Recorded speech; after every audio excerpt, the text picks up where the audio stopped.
우리를 변화시키고 우리를 천국에서 살게 하시는 참된 표적이신 예수님의 모습을 오늘 바로 들여다볼 수 있도록 도와주세요. 성령이 함께하여 주세요. 우리 주 예수 그리스도의 이름으로 기도드립니다. 아멘. 네.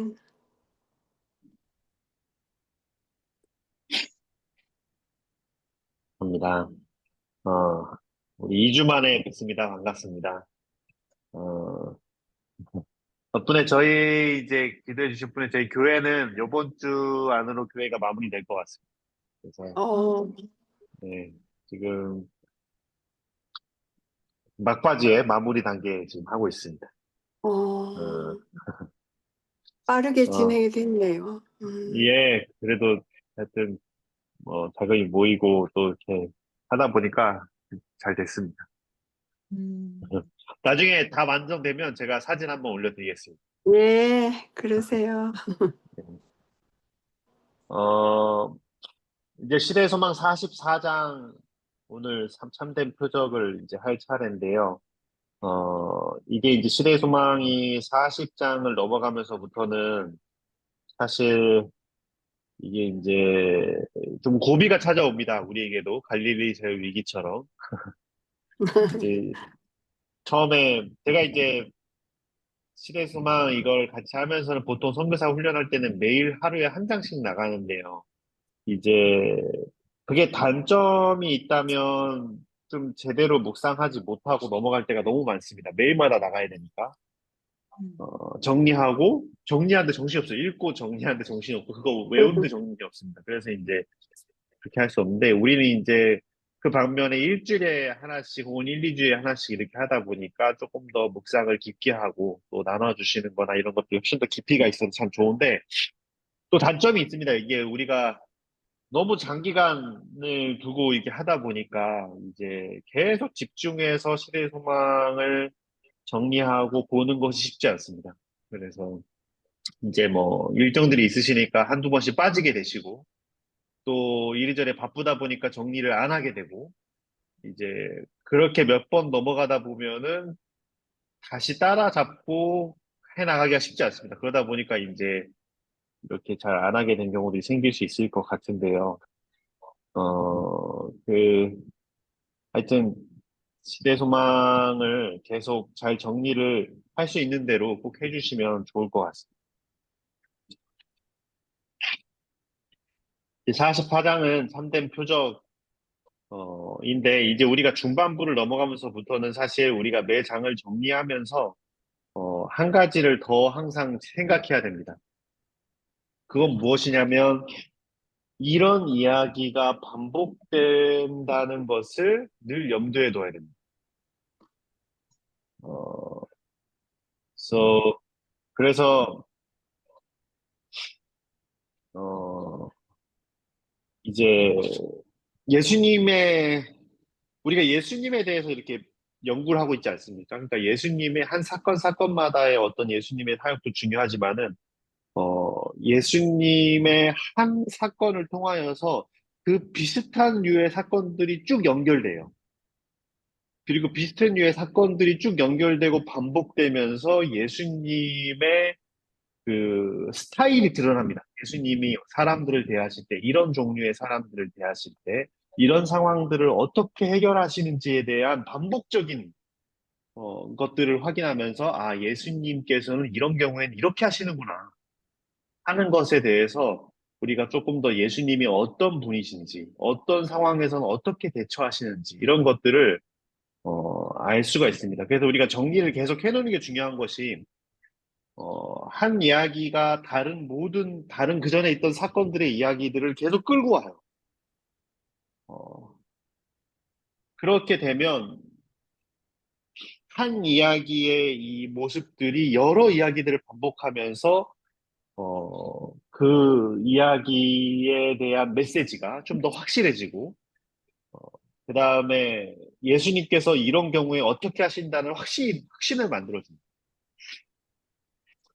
그런 것들을 우리가 계속 조금씩 제가 나눌 텐데 또 여러분들도 계속 읽으시면서 그런 것들을 확인하시는 게 좋을 것 같습니다. 그래서 항상 이야기를 읽을 때 그 이 이야기가 이런 사람들이 그 전에 또 있었나 하는 것들을 확인하고 어, 그리고 이제 계속 반복되는 이야기는 우리에게 확신을 줍니다. 그러니까 우리가 계속 그렇게 찾는 연습을 하면 좋을 것 같습니다. 이제 오늘 참된 표적은 총 세 가지 이야기로 저는 분리했습니다. 대가볼리에서의 부흥 일과 그다음에 참된 표적에 관한 이야기, 그리고 바리새인의 누룩을 조심하라, 누룩 이야기. 총 세 가지로 분류되어 있고요. 첫 번째는 대가볼리에서의 부흥은 준비를 시킨 사람들이 있었습니다. 거라사 광인들이 35장에서 예수님께서 거라사 광인들을 어, 남겨놓고 가셨죠. 그들을 치료하시고 남겨놓고 가시고 그때 돼지들이 많이 죽어서 예수님이 그때 계속 사용을 하지 못하고 돌아가시고 어, 그리고 그들이 준비했습니다. 그들이 준비를 얼마나 열심히 잘 했는지에 관해서는 우리가 이제 몇 가지 단서를 통해서 좀 알 수 있습니다. 첫 번째로는 그들이 예수님과 부흥 집회를 3일 동안 했습니다. 그리고 남자 장정만 4천 명이었습니다. 그러니까 적어도 아픈 사람, 여자, 아이들을 포함하면 10,000명 이상이었겠죠. 근데 그들이 그날 하루 있었던 게 아니라 3일 동안 있었답니다. 그리고 이제 그 말씀대로 여기 이 시대소망의 표현대로 본다면 3일 뒤에 음식이 떨어짐을 보고 예수님께서 능력을 행하지 않으셨습니까? 그러니까 사람들이 어쩌다가 그냥 지나가다 예수님만 보러 가야겠다 간 게 아니라 음식을 싸들고 진짜 며칠 자면서 예수님 이야기 들을 생각으로 모였어요. 그러니까 3일 동안 예수님께서 이들이 모여서 3일 정도 먹을 음식은 가지고 있었다는 얘기죠. 그러니까 도시락을 다 싸들고 예수님을 찾아온 겁니다. 그러니까 이 거라사 광인들이 이 예수님이 오실 날을 정확하게 알지는 못했지만 예수님께서 오시면 이런 집회가 일어나도록 준비를 잘 하고 있었다는 얘기죠. 어떻게 준비했는지에 대해서 뭐 잘 나오지 않지만 분명한 거는 집회가 3일 동안 이어졌고 그 3일 동안 수많은 사람들이 자기 먹을 걸 싸들고 와서 바깥에서 잠을 자면서 예수님의 이야기를 들었다는 것입니다. 그러니까 참으로 이, 이 거라사 광인들이 준비를 잘 한 거죠. 이 장면을 보면은 우리가 그 전에 봤던 예수님의 이야기들이 기억나지 않습니까? 예수님께서 거라사 광인들처럼 특정 몇 사람들을 통하여서 그들을 준비시키는 일들이 있었어요. 언제 있었냐면 시대소망 20장에 너희는 표적과 기사를 보지 못하면에서 한 고관을 치료하시면서 그 고관이 가버나움으로 돌아가서 그곳에서 준비시키지 않습니까? 그래서 26장 가버나움에서로 가면 그때 그 전장까지 예수님이 이제 이단이라는 것이 판명나고 침례 요한이 꼭 되고 여러 사람들이 예수님을 떠나면서 제자들까지도 그러면서 사역이 주춤하는 듯 했지만은 가버나움을 가면서부터 완전히 부흥의 길로 들어섰습니다. 그걸 누가 준비시켰냐면 한 고관이 준비시키는 사건이 있었죠. 어, 또 그런 일들이 있었습니까? 이제 예수님께서 이렇게 또 부흥이라고 표현할 수 있는 지역이 있었어요. 일단은 가버나움에서 한 고관으로 시작된 이 부흥이 있었고요. 그다음에 이제 대가볼리에서는 이 거라사 광인 때문에 이런 일이 있었고, 그다음에 사마리아에서도 이런 일이 있었습니다. 사마리아에서도 한 여인을 예수님께서 구원하시고 그 여인이 돌아가서 사람들을 준비시켜 왔죠. 사람들을 불러 모아서 그때도 3일 정도 있었고 그때도 큰 부흥이 사마리아 안에 있었습니다.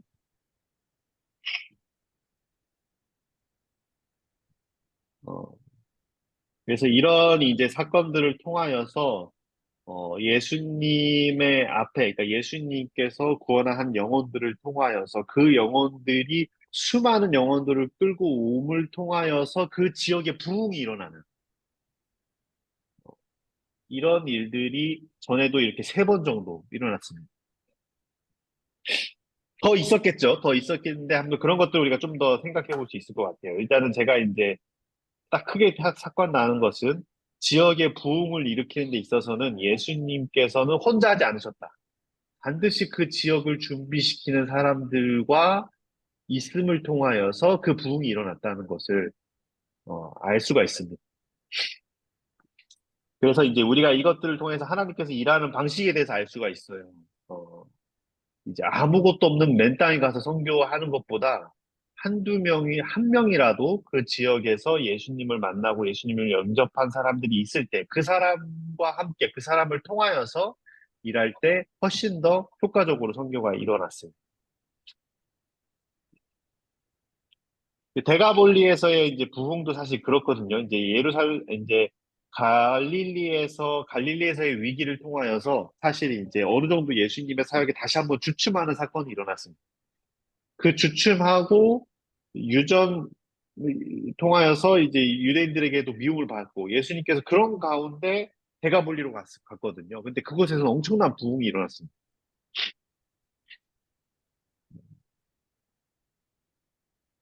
그런 것들을 우리가 한번 볼 수 있고요. 이제 그 다음으로 이제 예수님께서는 3일 뒤에 다시 갈릴리로 돌아가셨습니다. 그리고 갈릴리로 도착하자마자 유대 지도자들이 예수님을 기다리고 있었고, 예수님을 좀 오시자마자 예수님께 표적을 구했습니다. 어,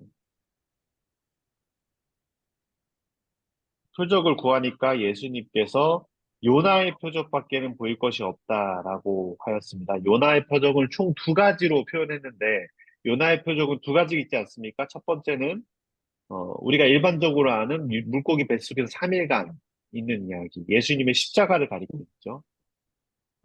그리고 두 번째는 니느웨에서의 기적입니다. 니느웨에서 전혀 회개할 것 같지 않던 그 이방 민족이 전부 다 회개하는 사건이 요나의 표적이죠. 두 가지 사건을 통해서 우리가 한 가지를 알 수 있죠. 첫 번째는, 한 가지를 알 수 있습니다. 그것은 하나님께서 죽으심으로 사람들을 회개시키고 돌이키는 일이죠. 그러니까 십자가의 죽으심과 사람들을 돌이키는 이야기.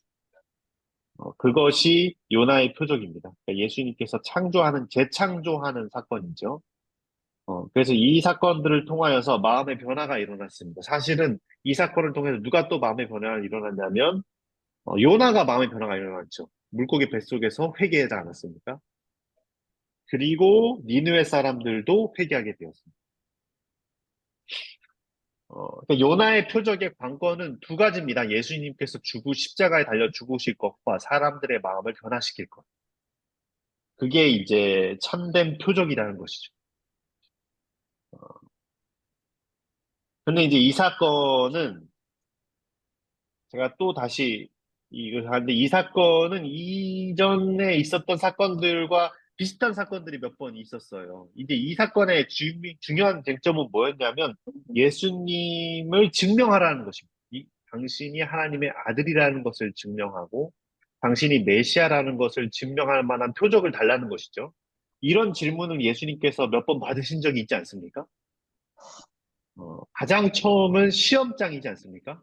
시험장에서, 시험과 승리장에서 예수님께서 똑같은 질문을 받았어요. 내가 만약 하나님의 아들이거든. 네가 하나님의 아들인 것을 증명하라. 떡을 변하게 하고 아니면 뛰어내려라. 그러면은 천사가 구해줄 것이다. 그런 질문을 받았고, 그 다음에 17장인가요? 16장에서 당신의 성전에서 예수님께서 성전을 정결케 하시고 하셨을 때, 이 바리새인들이 도망을 갔다가 제사장들이 돌아와서 예수님께 그때 똑같은 질문을 합니다. 당신이 무슨 권세로 당신이 이렇게 할 만한 표적을 우리에게 보이라. 네가 우리에게 이런 짓을 할 만한 사람인지를 증명하라. 라고 했죠. 그 다음에 세 번째 똑같은 일이 또 사실 이 41장에서 있었습니다. 갈릴리에서의 위기에서 예수님께 표적을 보여달라고 찾아왔는데 예수님께서 표적을 보이지 않으셨습니다. 근데 그때 이제 이 세 가지 다 사실 예수님의 대답, 지금 요번까지 해서 예수님의 대답이 다 똑같은 대답으로 가고 있어요. 시험장에선 사실 내가 당신이 하나님의 아들이거든이라는 그 질문에 대한 답은 그 전장에서 이미 주어졌다고 그때 배웠습니다. 침례장에서 침례장에서 예수님이 침례를 받으시 사람의 손에 붙들려 죽었다 살아나면서 이는 하늘에서 소리가 됐죠. 이는 내 사랑하는 아들이요. 그러니까 예수님께서 죽었다 살아나는 장면을 통하여서 이는 하나님의 아들인 것을 증명했습니다. 당신의 성전에서도 이 성전을 헐라 내가 3일 만에 일으키리라. 예수님의 십자가를 가리킴이죠. 내가 죽고 살아나서 는 것을 너에게 보이겠다. 했고, 갈릴리에서의 위기에서도 사람들이 이적을 구했을 때, 그때 예수님의 대답은 계속 반복적으로 하나였죠. 나 생명의 떡이다. 나를 먹으라. 생명의 떡인 나를 먹고, 내가 내 살과 내 새 피를 먹으라. 그러면 너희가 구원을 받을 것이다. 살을 먹으라. 이것 또한 예수님이 죽을 것을 암시했죠. 참된 표적, 요번 장에서도 예수님의 십자가를 암시했습니다. 그러니까 사람들이 반복적으로 물어보는 겁니다. 예수님께 당신이 하나님의 아들인 것을, 당신이 정말 이런 능력을 행할 만한 권세가 있는 사람인지를 증명하라. 이적을 보여달라라는 어떤 그런 표현을 했을 때는, 이제 그러니까 이적을 보여달라는 것에는, 다른 사람에도 이적을 보여달라고 했죠. 그 사람들의 의미는 그들이 정말 이 이적이 필요해서 이렇게 했던 것이고. 근데 지금 이제까지 봤던 이 참된 표적을 보여달라는 이 의미는 다른 의미죠. 당신이 이런 일을 할 만한 사람인 것을 증명할 만한 이적을 보여달라는 그런 이적을 구했을 때는 예수님의 대답은 항상 같았습니다. 어, 요나의 표적, 성전을 헐라, 침례, 생명의 떡, 다 예수님의 십자가를 내가 나를 죽이라. 너희가 나를 죽일 것이고 내가 부활할 것이고 그것이 내가 너에게 보여줄 가장 큰 표적이라는 것이죠. 어, 이제 이렇게 연결시켜서 보면 이제 아까 제가 말씀드린 것처럼 이 대답이 요나의 표적밖에 너에게 보일 것이 없다라는 이 대답이 단순히 한 번의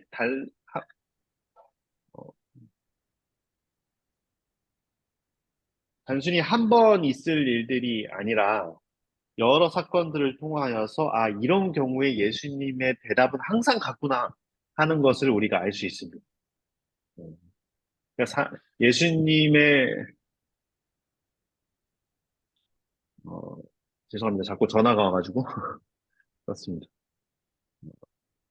증명하라고 했을 때 예수님께서 자신을 증명해야 할 때 그때 예수님의 대답은 항상 어, 같은 대답이었습니다. 예수님의 십자가를 가리키는 그리고 그들을 돌이키는 그 구원의 도를 보여주는 것이었습니다. 참된 표적의 결론은 구원의 도입니다. 세 번째 이야기로 가면 바리새인의 누룩에 관한 이야기입니다. 그래서 예수님께서 이제 바리새인들의 누룩을 조심하라. 그것은 그들의 유전이었고요. 그리고 그 누룩의 유전이었고 그 유전의 중점은 이기적인 정신이었습니다. 그래서 모든 이들이 만든 유전은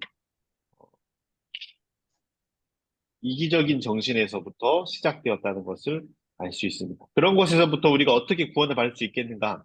참된 표적만이 그 이기적인 정신으로부터 구원을 얻을 수 있다고 어, 이 장에서는 알려주고 있습니다.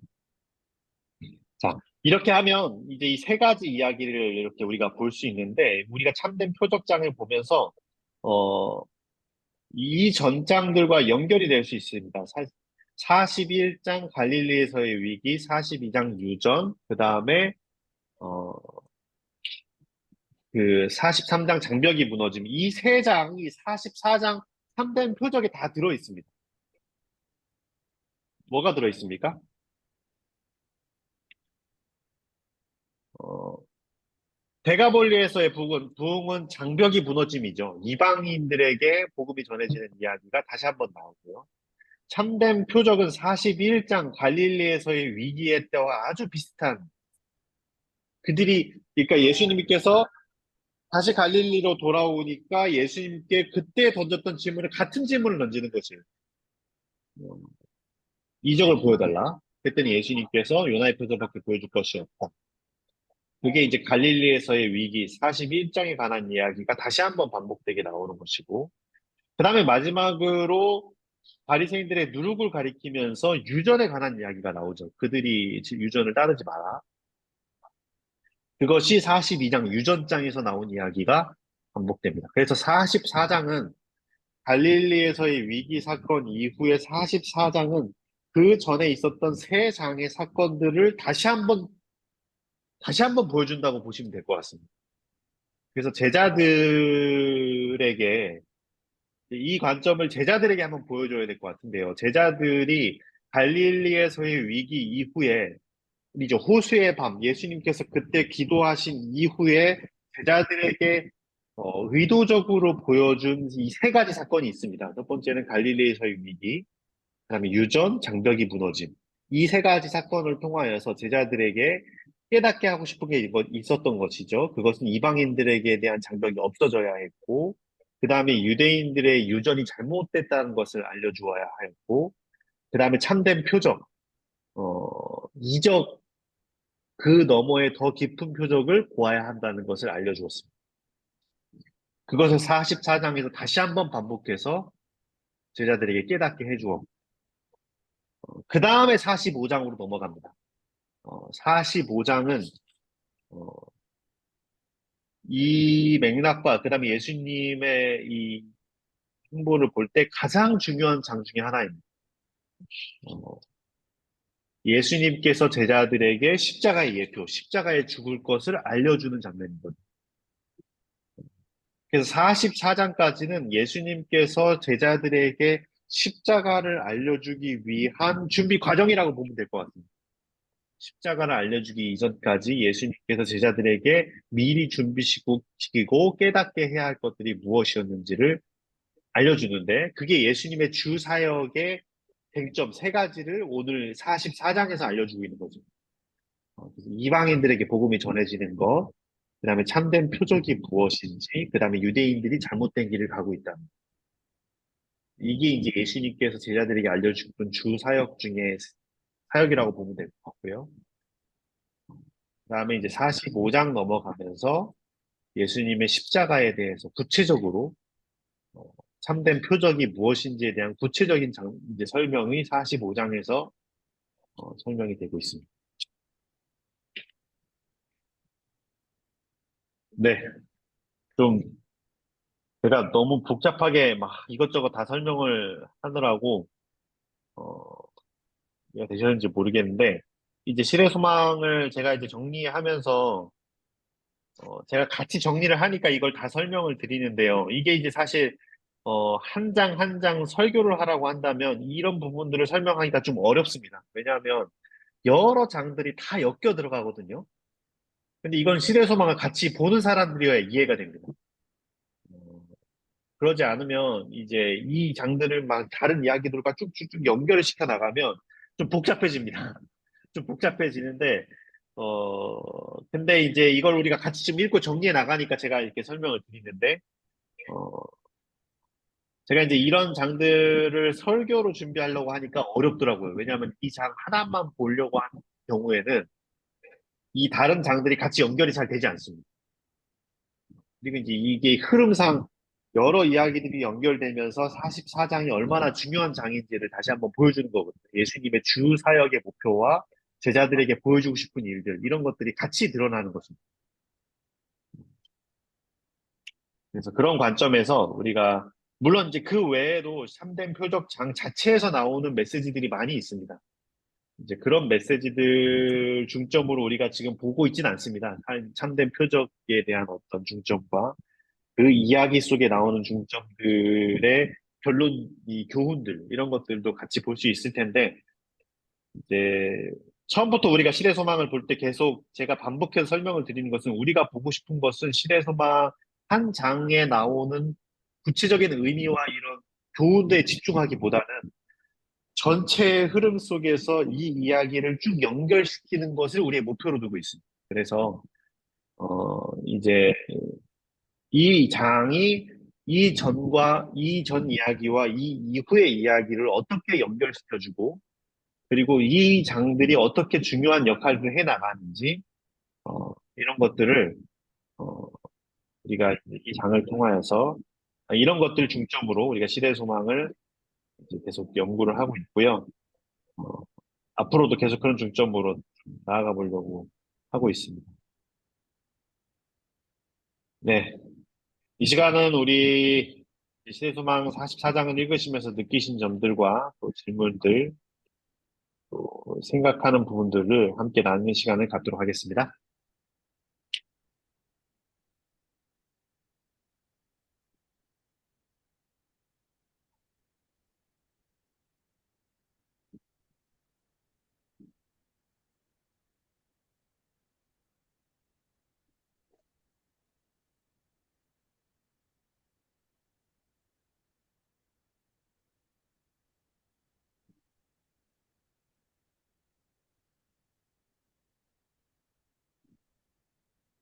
이 시대의 소망 공부하면서 이게 각 장의 내용을 잘 모르면서 이거를 연결하려고 하니까 굉장히 힘들더라고요. 그래서 아직까지도 그 연결하는 거는 좀 잘 못하고 각 장에 어떤 내용이 있는지 그것을 이제 파악하는 것도 이제 힘들어서 겨우 하고 있는데 이렇게 선교사님 이야기를 들어보니까 이게 정말 야, 내가 이거를 정말 파악할 수 있을까? 그렇게 생각을 이제 너무 이게 산 넘어 산이고 도대체 할 수 없을 것 같았는데 이제 그게 이게 조금씩 전체적인 흐름이 보이는 것 같아서 어, 이게 초술에 배부르진 않지만 하다 보니까 그렇게 되겠구나라는 생각, 이런 생각은 얘기할 수 있는데 또 흐름은 얘기를 못 하겠네. 네. 근데 이제 말로 표현할 수 없지만 좀 흐름을 잡았어요. 다음에는 이제 말로 남에게 전할 수 있고 내 생각을 이야기할 수 있을 정도로 이렇게 성장하면 좋겠다 생각이 들었어요. 음, 저도 비슷합니다. 저도 지금 이게 7번, 8번째 하고 있는 거거든요. 음. 근데 처음 제가 정리할 때 흐름을 보았을까? 하나도 안 보였습니다. 그냥 이제 그 장, 그 장, 한 장, 한 장 정리하는데 너무 힘들었고, 그때는 그걸 외워야 됐으니까 제가 외우는데 정신이 팔려 있어서 뭐 이게 흐름 같은 건 전혀 보이지 않았고요. 그 다음은 이제 선교사 훈련을 시키면서는 이제 훈련에 집중을 해야 하다 보니까 뭐 제가 이렇게 흐름 자체를 보지 못했고, 지금 작년, 그러니까 재작년 때 한 번, 요번에 한 번, 지금 마지막에 6번째, 7번째 하면서, 조금 더 흐름이 보이고, 그 다음에 이제 특히 요번에 여기 계신 분들하고 같이 하면서부터 더 그런 것들이 잘 보이는 것 같습니다. 왜냐하면 일단 제가 이제 여러분들이 잘 정리하고 있는지 막 그거에 복잡하게 제가 관여하지 않지 않습니까? 저희가 일단 공간이 같이 붙어 있지 않고 어떻게 정리했는지 검사하지도 않고 여러분들이 어느 정도까지 따라왔는지도 제가 확인할 길이 없어요. 그러니까 그냥 제가 제 것만 정리해서 제가 제 것만 보면 되는 상황이다 보니까 어, 그걸 나누고 이렇게 하다 보니까 조금 그렇게 제가 더 집중할 수 있었지 않나. 그리고 또 여러분들이 너무 수준이 높다 보니까 제가 더 깊이 볼 수 있게 되지 않나. 제가 이게 항상 상대적이라고 느낍니다. 왜냐하면 이걸 했을 때 아주 기초적인 지식만 요구되는 사람이 있으면 아주 기초적인 것만 같이 보게 됩니다. 근데 이제 같이 계신 분들이 워낙 이제 시대소망도 많이 보시고 또 예수님에 대해서 관심이 많으시고 깊이 보려고 하시니까 저도 자연스럽게 깊이 더 생각할 수 있게 분위기가 만들어지고 아까 첫 술이라고 하셨는데 그런 것 같습니다. 그래서 한 번으로는 어려운 것 같습니다. 시대소망을. 한 번 봐가지고는 이게 잘 흐름이 잡히지 않고 정리하고 여러 차례를 통하여서 계속 예수님의 생애에 대한 흐름들이 계속 보여지면 더 좋겠다. 그런 생각이 듭니다. 음. 질문 있는데. 예, 오랜만입니다. 네. 그럼 권호석 선교사님 저희 때문에 깊이 보시네요. 덕 보시는 거예요. 예, 제가 덕을 많이 보겠습니다. 저는 궁금한 게 있는데 그 바리새인과 사두개인의 하늘로부터 온 표적을 요구했잖아요. 근데 이들이 생각하는 표적은 여호수아 시대 때 베토론에서 가나안 족속과 싸우려고 나갔을 때 지휘관의 명령에 따라 태양이 그 자리에 멈춰 있었던 그런 표적을 얘기했는데 하나님께서는 그들의 필요한 표적은 영적 혁신이라고 하셨잖아요. 근데 하나님께서 그들의 구원을 위하여 주셨던 표적은 목자들이 들은 천사들의 노래, 동방박사들을 인도한 별, 침례 받으실 때 하늘로부터 내려온 비둘기 모양과 음성 등이었다. 근데 이 표적하고 그 태양이 멈추는 표적하고 사실 다를 게 없지 않아요? 침례 받으실 때 하늘로부터 내려오는 음성, 그리고 인도한 별, 바리새인과 사두개인들이 생각했던 표적과 하나님께서 그들의 구원을 위하여 주셨던 표적, 이 차이가 생각 안 해요. 모르겠어요.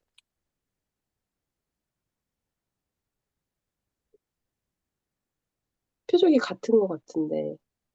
그러니까 이거 목자들이 들은 천사들의 노래, 동방박사들이 인도한 별, 침례 받으실 때 하늘로부터 내려온 비둘기 모양과 음성이 영적 혁신과 관련된 표적이었다는 건가요?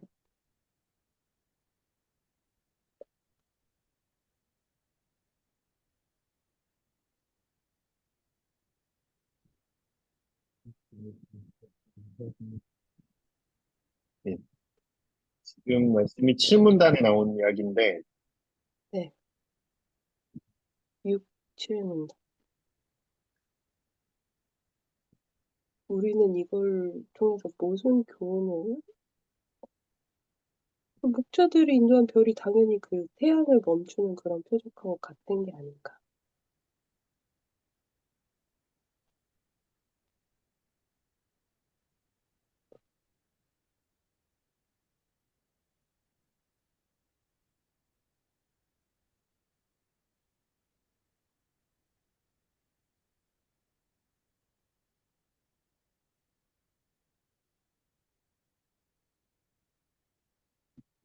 그리스도의 사명을 보증하기 위하여 하늘에서 온 직접적인 표적이 주어졌다. 표적도 주어졌다. 그러니까 지금 그 표현은 그들이 이적 보여준 표적과 내 표적이 다르다라는 게 아니라 그들에겐 이미 이런 표적들이 주어졌었다라는 얘기 아닌가요?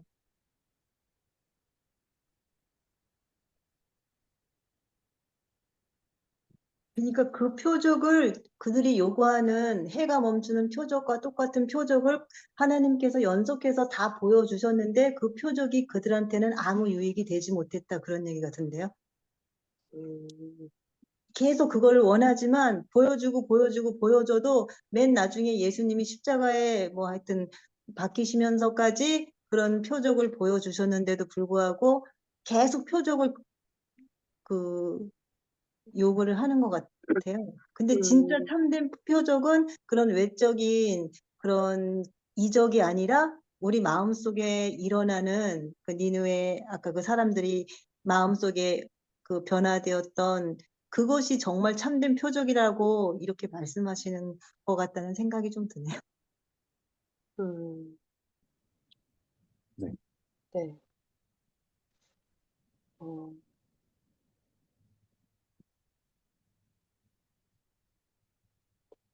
감사합니다. 지금 몇 페이지예요? 6문단, 7문단. 질문단인데 406페이지, 406페이지. 406, 우리 이제 구속역사에서는 766페이지인데, 어,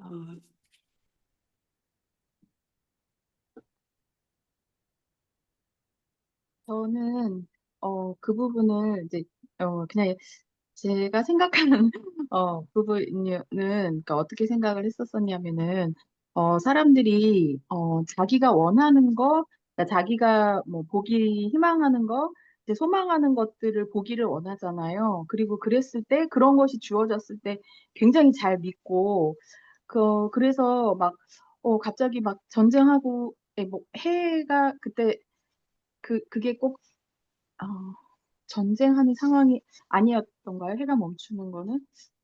여호와 시대 때 뭐, 베토론에서 가나안 족속과 싸우려고 나갔을 때 네, 지휘관의 네. 명령. 네.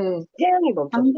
네네, 당장 어떤 정말 절박한 어떤 필요가 있었을 때 또 그게 이루어지는 거, 그리고 막, 먹을 게 떨어졌는데 이제 먹을 거를 막 베풀어 주시는 그런 거, 이런 거, 아니면 또 당장 아픈 거가 또 이렇게 낫는 거, 이런 거에 대해서는 되게 표적으로 잘, 이렇게 생각을 하는데, 정작 예수님께서 보여주시는 가장 큰 표적은 저희의 죄를 사해 주시는, 이게 눈에는 보이지 않는데 저희한테 가장 심각한 문제인 그런 거라는 생각이 저는 좀 들었어요. 그래서 어 제가 예수님께서 그 사명을 말씀을 하시고 인제 그랬을 때, 제가 그런 거에 관심이 전혀 없을 때는 어 그게 되게 별로 그 예수님의 그 이 십자가에 그게 왜 표적이 되나? 이게 그런 마음이 좀 이렇게, 지금 정리가 좀 잘 안 되는데 그런 생각이 들더라고요. 근데 계속 예수님을 보면서, 또 함께 예수님을 보면서 이렇게 저의 그 존재가 어떠한 존재인지를 또 비추어 보게 하시면서, 예수님을 또 필요하게 정말 하도록 하는 그런 마음으로 또 만들어 주실 때, 그 예수님의 십자가가 정말 저희한테 굉장히 크게 또 마음에 들어올 수가 있는 것처럼, 그 당시에 그 사람들도 그런 자기 형편을 정말 모르고 있었고, 당장 눈앞에 보이는 현실이 더 중요하고 더 원했었던 거기 때문에 그런 것들을 더 요구했는데, 예수님께서는 그게 아니고 "내가 정말 온 이유는 너희를 정말 죄로부터 구원해 주기 위함이야." 이런 거를 얘기해 주고 싶으셨던 게 아닌가, 이제 저는 개인적으로는 그냥 쪼끔 그렇게 생각을 했었어요. 네.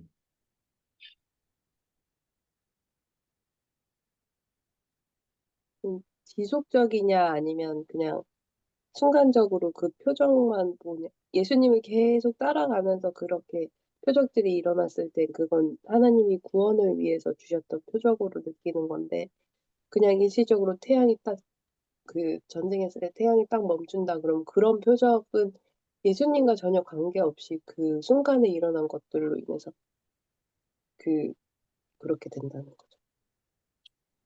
네. 뭐, 그래도 일단, 뭐, 이들이 이제 원했던 표적이 어떻게 보면 뭐, 떡 5개로 5천 명을 먹이시는 이적, 그런 이적들을 또 원했겠죠. 이제 그런 이적들이 이들에게 더 큰 자극을 주었던 게 아까 말한 것처럼 전쟁에 관한 부분들, 그러니까 이들의 어떤 이 생계와 독립에 관한 것들에 관련됐을 때 더, 어, 이제 그들이 원하던 이적은 그런 이적이었던 것 같습니다. 저도 이제 드는 생각이 제자들 입장에서는 좀 이해가 안 될 것 같아요. 좀 아까 이제 배 타고 오기 전에 베가몰리에서는 5천 명, 4천 명을 다시 먹이시는 이적을 보이셨잖아요. 그배 타고 건너왔고 비슷한 이적을 한 번만 보이시면 이들이 다 믿을 것 같은데 좀 아까 보였던 그 이적, 비슷한 이적을 한 번만 보이시면 다 믿을 것 같은데 예수님께서는 아무 이적을 행하지 않으셨지 않습니까? 이제 그게 예수님을 따르는 사람들 입장에서는 예수님이 조금 더 효율적으로 이적을 행하셨으면 아니면 보여줬으면 더 좋았을 텐데 그런 생각이 들었을 것 같아요. 어, 아마 제자들은 이해가 안 됐겠죠. 처음에는 이게 요나의 표적밖에 보일 게 없겠다. 사실 갈릴리의 위기에서도 생명의 떡밖에 너에게 줄 것이 없다. 성전을 헐라 내가 이렇게 했다. 이런 모든 예수님의 반복적인 이 대답들이 이해가 안 됐을 것입니다. 근데 이제 나중에 가서 이해가 됐겠죠.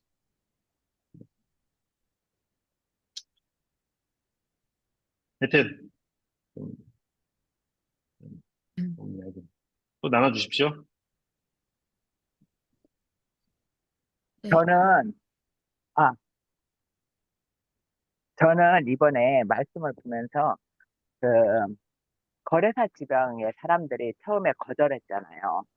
자기 그 돼지떼들이 다 없어진 것, 그것 때문에 너무 실망하고 그래서 거절을 했는데 그 사람들이 다시 예수님이 오니까 아주 숙식을 도시락을 싸갖고 와서 그 말씀을 듣고 노천에서 잠을 자면서 그 말씀을 듣고 저는 이것을 읽으면서 그 사람이 그 사람이야? 하는 생각을 했어요. 나라면은 거기는 다시 가지 않을 것 같았어요. 아유, 걔네들한테는 복음을 전해봤자 걔네들은 절대 안 된다. 라는 생각을 갖고 있었을 것 같은데, 그 예수님께서 다시 갔을 때 그 사람들의 그런 폭발적인 반응을 보면서, 아, 내가 너무나 많은 선입견에 잡혀서 세상을 살아가고 있구나. 정말 내가, 내가 위주가 돼서 나의 생각과 나의 경험에 의해서 이 세상을 살아가고 있구나 하는 것을 많이 생각하게 됐어요. 그렇게 해서 보니까 이 끄트리 결말에 그 바리새인들이 그렇게 바리새인이 된 것은 자기의 영광, 자기의 유익을 위해서 사는데 우리 그리스도인은 하나님의 영광을 위해서 살아라. 그런 말씀하신 것을 들으면서 아, 내가 하나님을 믿는다. 하나님을 일을 한다. 그렇게 하면서도 너무나 많이 내가 있구나. 그런 생각이 들었습니다. 그런 면에서 참 저에게 제가 이거 장을 여러 번 읽었거든요. 참 기쁜 장이에요. 또 새로운 깨달음을 저한테 주셔서.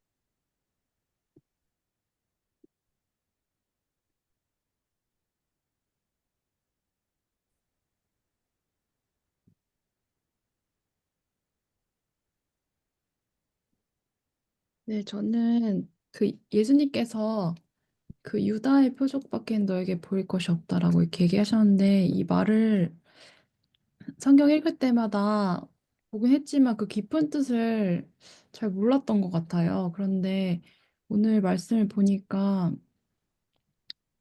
사람이 회개하는 것, 그게 성령님이 역사잖아요.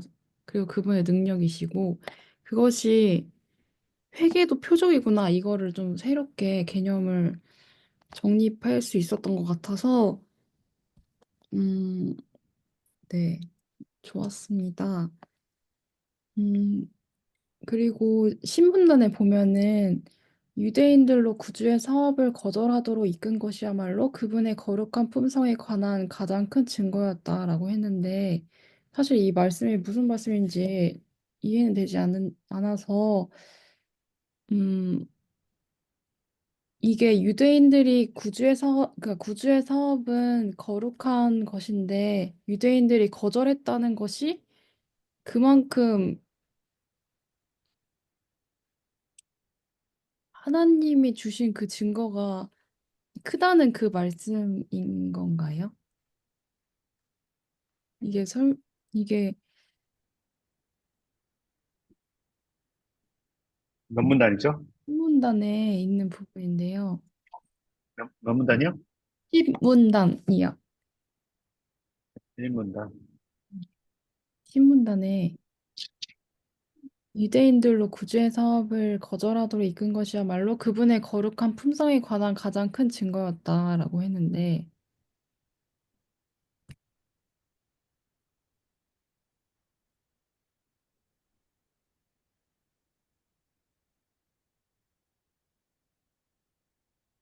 이게 성경에 이런 모습이 예언되어 있어서 이렇게 말씀을 하신 건지 사람이 그분의 그 거룩함을 이해할 수 없었기 때문에 그것이 거룩하다는 증거인지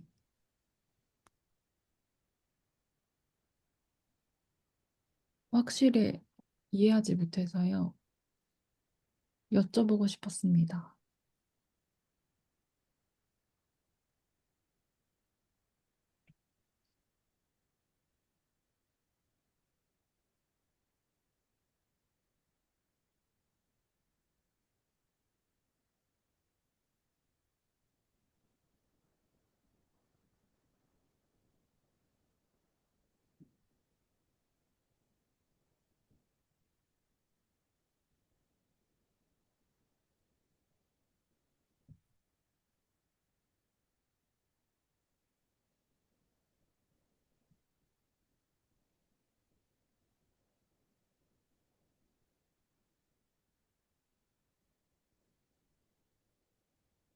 이제 그전 아니, 구문단에 보시면 그 바로 위에가 그러므로 예수님의 이적이 그들에게 질책이 되었다. 어, 참고 그 이야기 넘어가는 걸 봤을 때는 이제 유대인들의 이 부족한 점, 안 좋은 점들이 너무나 분명하게 드러났기 때문에 이제 그 예수님의 생애가 예수님의 생애가 그들에게 완전히 반대적으로 드러나는 것 그 자체가 예수님이 옳은 분이라는 것을, 음. 거룩한 분이라는 것을 가장 큰 증거가 된다. 이런 표현으로 저는 느껴지네요. 음. 그러니까 네. 그들이 악하니까 예수님이 반대로 선함을 보임을 통하여서 그게 하나님의 아들이라는 가장 큰 증거 중에 하나가 또 되는 거죠. 그렇게 보여지는 것 같습니다. 와, 감사합니다. 안녕하세요. 저는 이 표적을, 참된 표적을 읽으면서, 어, 예수님께서 수많은 표적을 일으키셨잖아요. 그리고 이 표적을 일으키실 때, 이제 예수님께서 그 예언의 성취를 하시고자 하시는 그런 게 있다는 것이 좀 느껴졌어요. 예를 들면, 지금까지 제자들은 그 십자가에 대해서 깊은 이해를 못 했었잖아요. 아직까지 예수님께서 왜 십자가를 지셔야 하는지, 그리고 우리의 성품에, 그 당시에 그 제자들의 성품에 뭔가 부족한 게 정말 많은데, 그 온전한 성품으로 이루어 주시기 위해서 예수님께서 그러니까 그 길을 걸어가시는 그 과정에 있다는 걸 이제 보여주시는 건데, 그 당시엔 이해를 못해도 아까 선교사님께서 말씀하신 대로 그 이후에 이제 뭔가 아시게 된다는 것을 아까 말씀하신 것 같은데, 그 빌립보서에 보면은 이제 사람의 모양으로 나타나셨음에 자기를 낮추시고 죽기까지 복종하셨으니 곧 십자가의 죽으심이라라고 하셨어요. 즉 여기서 그러니까 빌립이 예수님을 따라다니면서도 예수님을 계속 보면서도 왜 예수님께서는 어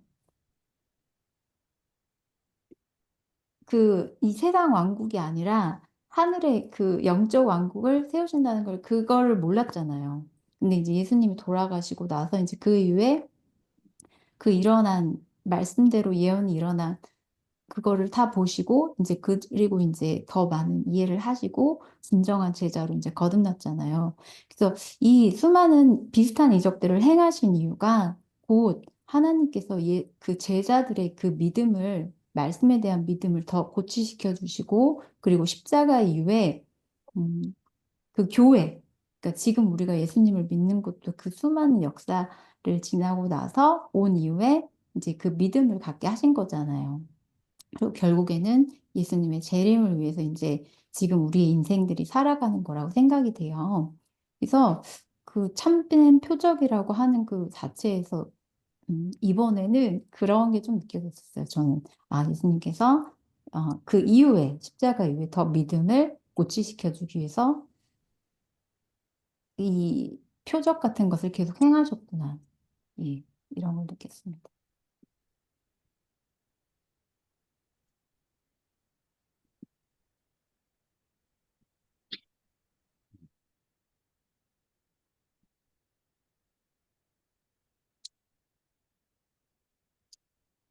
또 나누실 분 계십니까?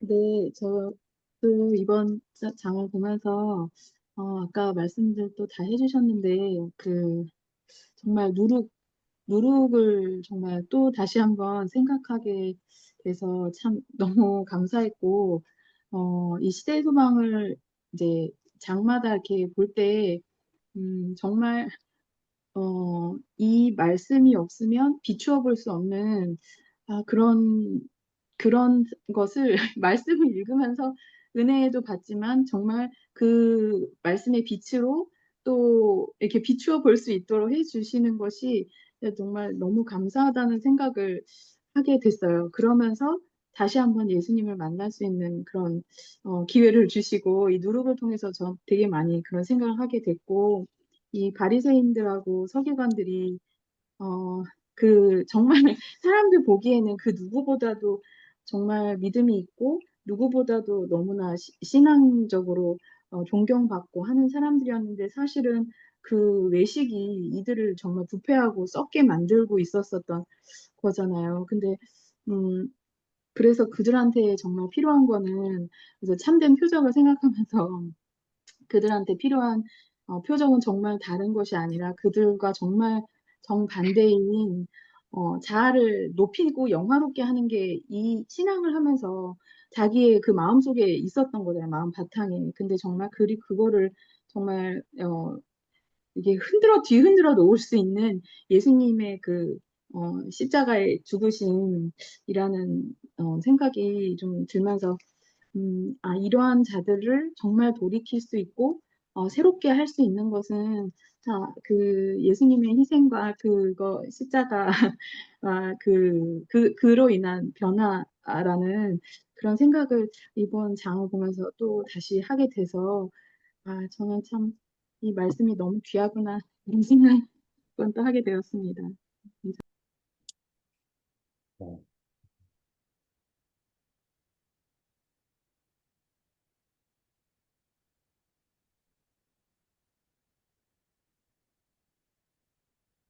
그 다른 거 없으시면 저도 좀 나누고 마무리를 하도록 하겠습니다. 저는 이제 12문단에 보면 예수님께서 그들을 떠나시면서 이제 마음에 대해서 근데 예수께서는 마음속에 탄식하시며 이 뒤집지 않는 무리를 떠나 제자들과 함께 다시 배에 오르셨다. 슬픔으로 침묵한 채 그들은 다시 호수를 건넜다. 예수님께서 이제 이런 유대인들을 보시면서 마음속에 탄식하시고 슬픔으로 침묵하신 이제 이런 부분들을 어, 이번에 이제 읽으면서 좀 생각하게 됐던 것 같아요. 그리고 예수님께서 예수님의 사역이 막바지 부분에 다시 한번 이 바리새인 제사장들과 논쟁 벌이고 바리새인들이 화가 있음 그들에 관해서 상당히 이제 많은 이야기들을 나눌 때 그때 이제 예수님이 이런 비슷한 표현들이 시대소망에 적혀 있던 게 기억이 납니다. 어, 그때 예수님께서 그들에게 아주 맹렬히 비난하는데 너무나 슬프신 그런 예수님을 제가 봤던 것이 기억이 나거든요. 근데 이제 이번 장에서도 그런 표현을 하는 걸 보면서 예수님께서 이 지도자들 유대인들을 보면서